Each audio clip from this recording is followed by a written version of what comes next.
This blocks a lot of the UV rays. Davon Goodman was severely injured by an IED blast while on patrol in Afghanistan in 2010. He came back to North Carolina with the goal to farm, something he saw as almost therapeutic.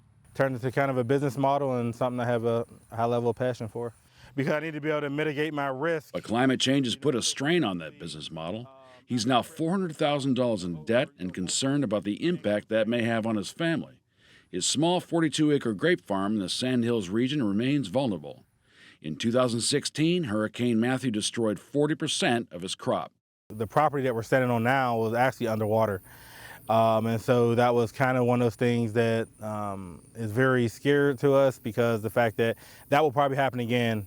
I mean, it was sad that you couldn't have, a 100-year flood, but now we've had, 3 or 4 of those in the last 5 years. Hurricane Matthew left at least 24 dead and destroyed more than 2,000 homes along the coast from wind and flooding, costing the state an estimated $5 billion in economic output. When Hurricane Florence made landfall just 2 years later, it happened again.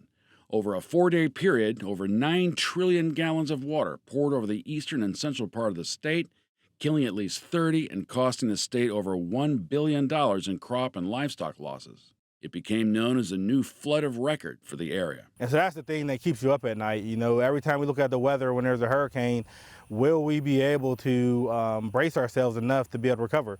Because when a storm runs through here, it's gonna rip these vines up. And can we have enough mitigation on hand to be able to have the second go at it?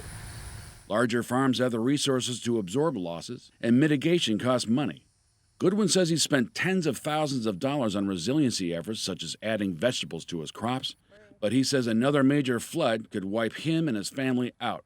So when we start looking at climate change now, and then climate change 50 years from now, I mean, the true question is, will this property still be able to be a family-run farm? We don't grow them in the summertime. Goodwin says he now suffers from narcolepsy as one of the lingering impacts from his injury, which causes him to fall asleep spontaneously. This prevents him from performing certain activities such as driving a tractor. But he says working on this farm is what really saved him.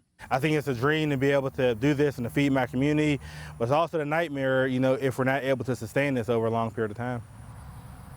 Goodwin says climate change is now just part of his everyday life, and he says he's hopeful his efforts will pay off. But for now, he says, he soldiers on, fulfilling a sense of duty not just to his family, but to the country as well. For NC Impact, I'm Evan Howell.